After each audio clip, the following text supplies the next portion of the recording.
की जय। सद्गुरु स्वामी सर्वानंद महाराज की जय। सद्गुरु स्वामी शांति प्रकाश महाराज की जय। सद्गुरु स्वामी हरदास राम महाराज की जय। सद्गुरु स्वामी धर्म प्रकाश महाराज की जय। परम पूज्य सद्गुरुदेव भगवान की जय। स्वामी राज प्रकाश महाराज की जय। स्वामी किशोर प्रकाश महाराज की जय। सर्व संतों महात्माओं की जय। श्री प्रेम प्रकाश मंडल की जय। अमरापुर दरबार की जय। गंगा मैया की जय। गौ माता की जय। लाल सवे जो झूलेलाल। हे गोपाल राधा कृष्ण गोविंद गोविंद।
अपने गुरु के चरणों को छोड़ देते हैं या अपने गुरु के प्रति श्रद्धा और विश्वास खत्म हो जाता है, वो चौरासी भटकते हैं।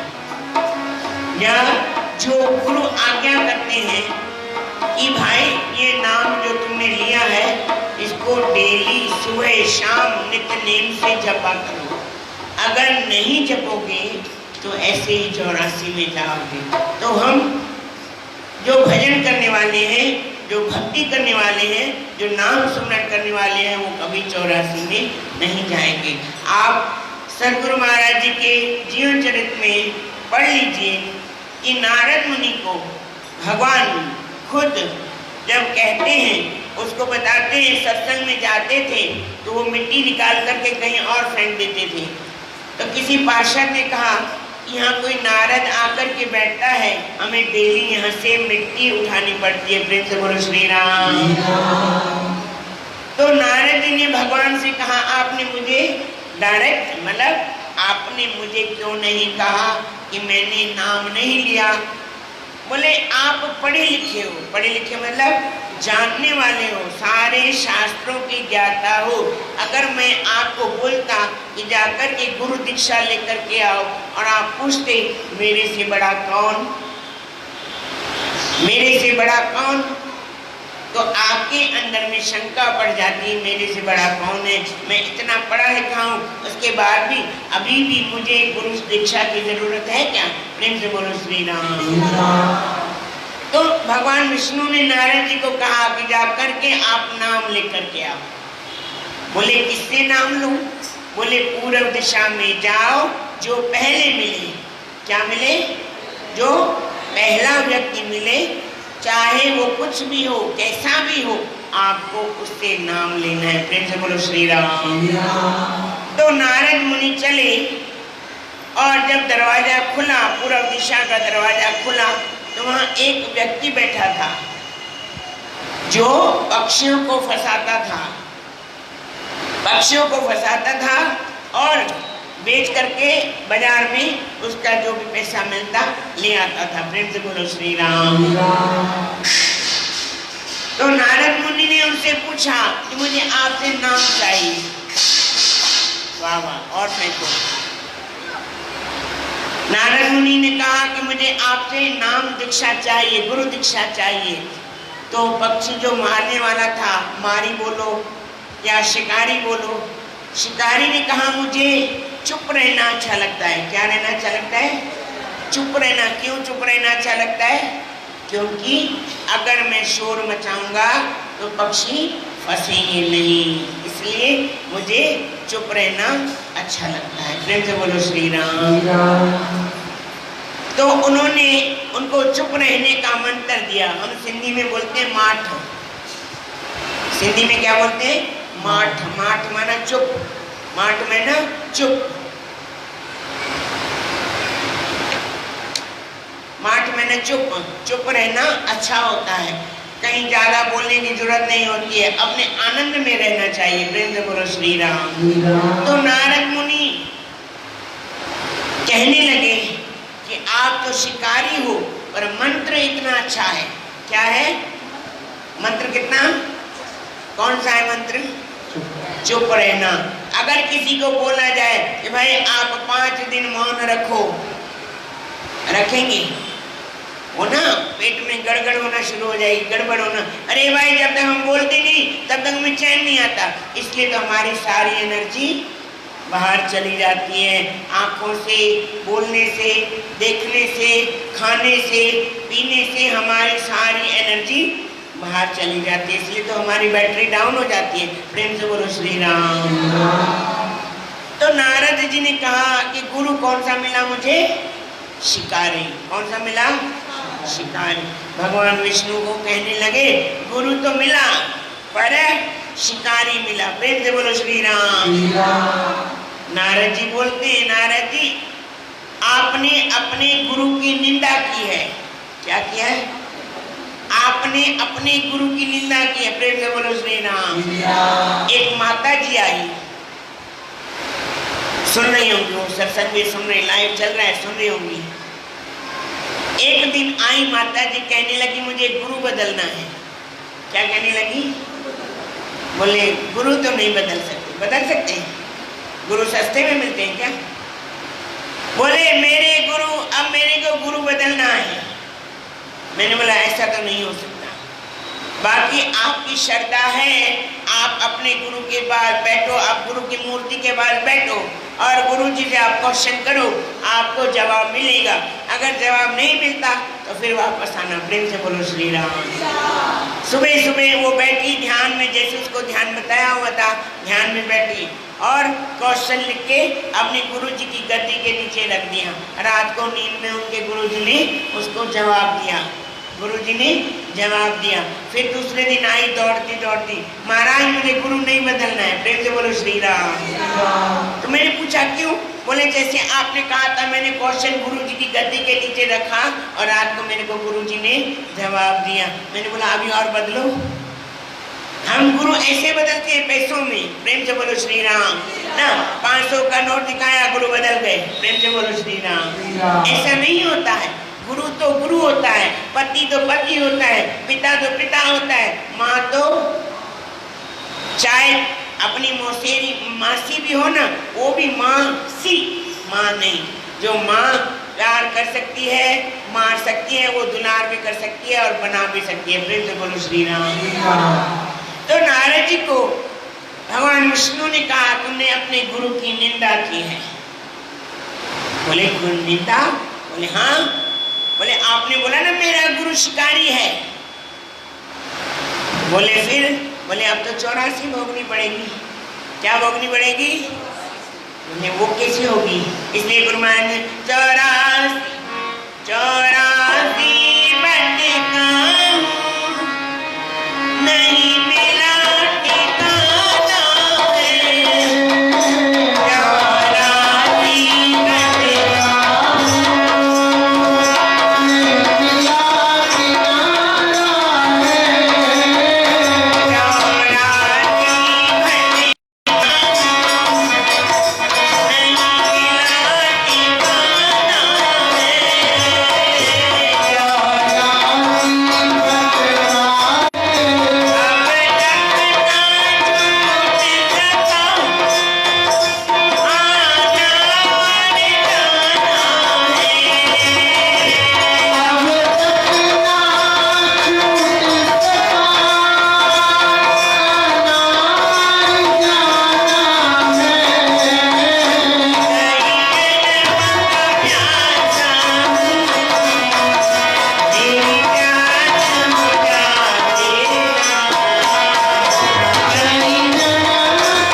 बोले 84 लाख योनियां हैं, सब में आपको जाना पड़ेगा।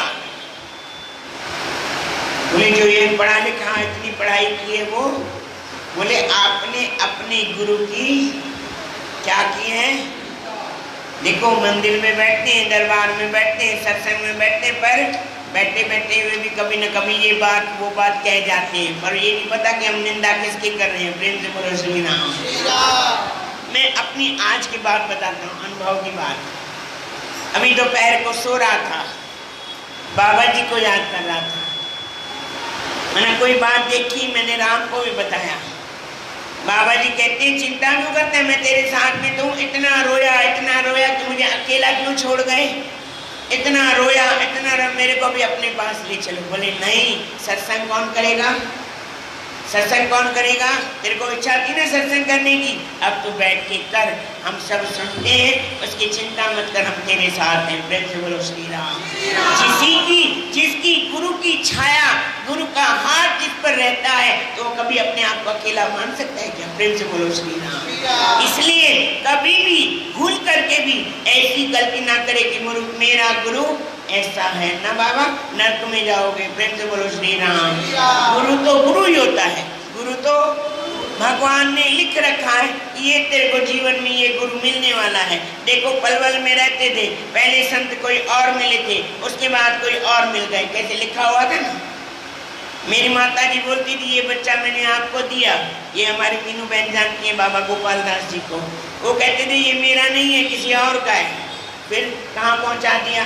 प्रेम से बोलो श्री राम। तो गुरु लिखा हुआ है, आपका भी गुरु लिखा हुआ है, पर जब समय आएगा तब आपको मिलेगा। प्रेम से बोलो श्री राम। पर आप भक्ति करके चलो, आपको कोई भी संत मिले, महापुरुष मिले, नाम के द्वारा, भक्ति के द्वारा राम नाम कहते जाओ, जय माता दी कहो, वाहिगुरु कहो, कुछ भी कहो, पर अपनी जुबान को खाली मत रखो, अपनी जुबान को खाली मत रखो, क्योंकि जिसकी निंदा करोगे तो नरक में तो जाना ही पड़ेगा। प्रेम से बोलो श्री राम।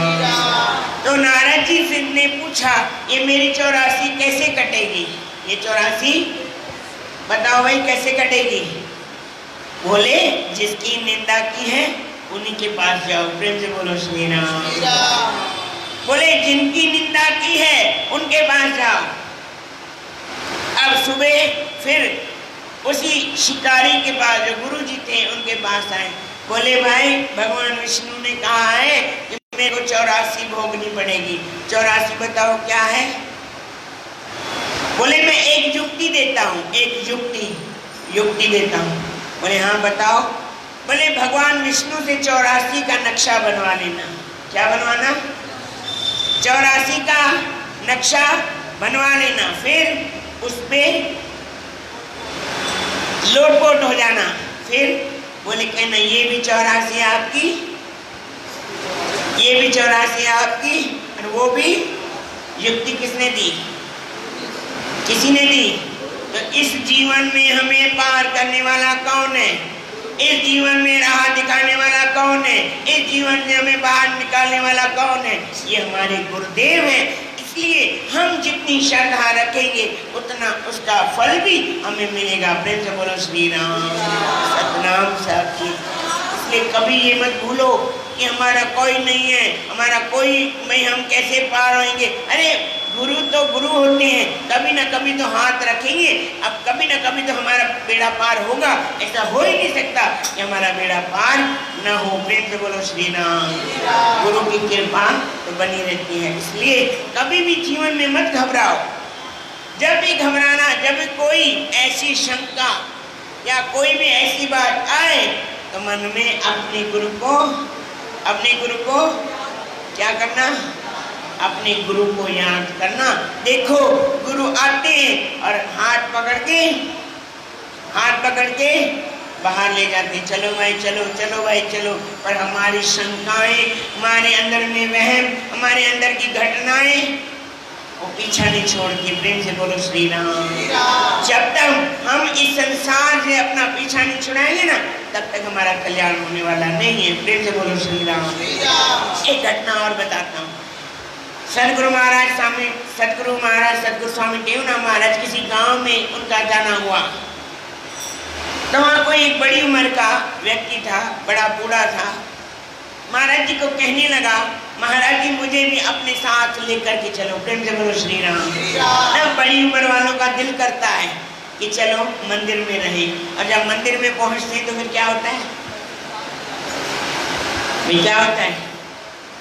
जब आप किसी मंदिर में पहुंचते हैं या किसी दरबार में पहुंचते हैं तो क्या होता है? फोन साथ में ले जाते हैं। हाजी खुशी, पुत्र खुशी, नुआ खुशी, मतलब सबकी खुशी खुशी करते दिन बिगाड़ देते हैं। प्रेम से बोलो श्री राम। अरे मंदिर में आयो, भजन करने आयो, भक्ति करने आयो, अपना कल्याण करने के लिए आयो या फोन करने के लिए आयो? प्रेम से बोलो श्री राम। हमारे यहाँ एक माता जी आई ना, हमारे ना सिंधियों में बंधन कहते हैं, बाधा बाधा बाधा बोलते हैं, बंधन बोलते हैं, मन्नत मन्नत बोलते हैं। तो एक माता जी ने मन्नत मानी थी कि मेरा ये काम हो जाएगा तो मैं 5 दिन दरबार में रहूंगी। प्रेम से बोलो श्री राम। तो साईं देवराम महाराज जी ने कोई काम कर दिया होगा, अरे 5 दिन आके रही। मैंने उसको एक माला दी, माला भाई 5 दिन रहने आई है, कम से कम 5 रोज 11 मालाएं छाप कर, सुबह से देखता था रात तक शॉपिंग करने जाती थी। कहाँ जाती थी? 5 दिन पूरा। अम्मा कितनी मालाएं जपी? साईं तो सजाना था। अरे मैं तो जानता हूँ, मेरे को पता है तो क्या करने आई है, तो रहने नहीं आई, शॉपिंग करने आई है। प्रेम से बोलो श्री राम। अरे दरबार मंदिर भजन करने के लिए, शॉपिंग करने के लिए नहीं है। प्रेम से बोलो श्री राम। आते हो साईं देवराम को बोलते हो मेरा ये काम कर दे, पर आप साईं देवराम का काम, तो उसका दंड कौन भुगतेगा? कौन भुगतेगा उसका दंड? वो तो आपका काम कर रहे हैं, हमेशा करेंगे, कभी ये नहीं पूछेंगे तूने मेरे लिए क्या किया। पर हमारा फर्ज क्या होता है? हमारा फर्ज क्या होता है कि हमें जाकर के वहां भजन करना चाहिए। प्रेम से बोलो श्री राम। तो माता जी और बाबा जी वो बोल रहे, साईं देवराम महाराज जी के साथ में उन्होंने कहा, साईं देवराम महाराज जी को, बाबा जी को बोला कि महाराज जी मुझे भी ले चलो अपने साथ। बाबा जी ने बोला अच्छा ठीक है, बढ़िया, चलो भजन भी करो और सेवा भी करो। प्रेम से बोलो श्री राम। तो सारे बेटे बेटियों को इकट्ठा किया, भाई मेरी राम राम है, हमें जाना। बहुओं ने बोले बस अब मेरा भजन करने का मन है, आप न जाओ भाई, आप यहाँ। उस बाबे ने बोला मेरे को भजन करना है, इसलिए मैं साईं देवराम महाराज जी के पास जा रहा हूँ, उनके साथ जा रहा हूँ। सारे पोते पोतियाँ रोने लग गए। प्रेम से बोलो श्री राम। तो बाबे का दिल पिघल गया, हाय मेरे पोते पोतियाँ रो रहे हैं। तो साईं देवराम महाराज जैसे गाड़ी में बैठे तो संतों को कहा बेस बाबे को लेके आओ। उसको लेने गए तो रोने लग पड़ा, माना याद आ गई ना घर की। ना कहते हैं हमें मोह नहीं है। किसको मोह नहीं है बताओ? किसको मोह नहीं है? दरबार में बैठे मोह नहीं है, घर जाकर के तो मोह होता है कि नहीं होता है? वो बाबे को खींच के लेके आए, बैलगाड़ी में डाला। वो काका रोने लगे, अरे मेरे को छोड़ो, अरे मेरे को छोड़ो, अरे मेरे को छोड़ो, अरे नहीं जाना मेरे को दरबार, नहीं जाना। संत भी जान करके मस्ती कर रहे थे, अरे काका चलो चलो चलो चलो। दरबार में जाना आसान है? दरबार में रहना आसान है? आसान है? जो बोलते हैं वो चलो हमारे साथ, चलो जो कहते हैं ना आसान है, चलो हमारे साथ रहो, पता चले। दरबार में मंदिर में रह कर के और सत्संग न करो, भजन न करो, कीर्तन न करो, बैठ के सुमरन न करो, फिर दरबार में जाना किसी काम का नहीं। इसलिए गुरु महाराज क्या कहते, गुरुदेव कृपा करके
कल एक भजन गाया था, जहाँ भी जाता हूँ गाता हूँ, क्योंकि लोगों को बहुत पसंद आता है।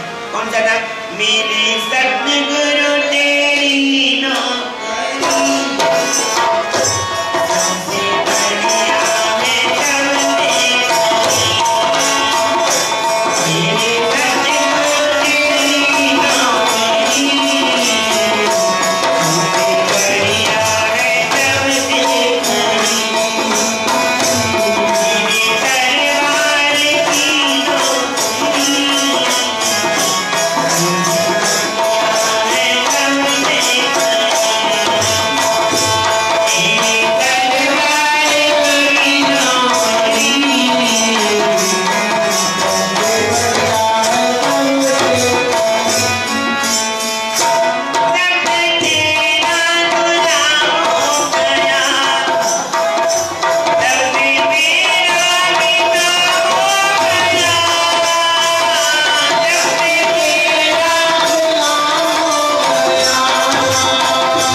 गुलाम बनना आसान नहीं है। कहते तो हैं, साईं जैसा कहते हैं मैं वैसा करता हूँ। प्रेम से बोलो श्री राम। बोले कहाँ करता है? साईं बोलते हैं उठ के नाम जपो, अमृत वेले में उठो, अमृत वेला सच नाम बढ़िया या विचार, है ना गुरबाणी में। अमृत वेला सच नाम, सुबह 3 बजे उठो, रात को सोते 1 बजे तो 3 बजे कैसे उठेंगे? अमृत वेला सचना बढ़िया या विचार। सुबह उठो, देखो आपके अंदर में कैसे कैसे ख्याल गुरुदेव भेजते हैं, आपके अंदर में कैसे कैसे विचार आते हैं। आप अमृत वेले उठ के तो देखो कैसे अंदर में भक्ति भर जाती है, कैसे अंदर में गुरु के प्रति श्रद्धा बढ़ जाती है, कैसे गुरु के प्रति प्रेम बढ़ जाता है और मिलने की इतनी तड़प हो जाती है कि मुझे अपने गुरु से क्या करना है? अपने गुरु से अमृत वेले में गुरु मिलते हैं और नहीं मिलते, क्योंकि दिव्य महापुरुष जितने भी ऋषि मुनि हैं सुबह 3 बजे पूरे इसकी सृष्टि की परिक्रमा करते हैं, देखते हैं कौन जाग रहा है कौन सो रहा है। न जो जागत है सो, जो सोवत है, जो सोता है वो सो खोता, मतलब समझ लो, जो सोता है सो खोता है, जो जागता है उसको गुरु अपने आप पावर दे देते हैं, अपने आप शक्तियां दे देते हैं, अपने आप में मिला देते हैं। बोलो सतगुरुदेव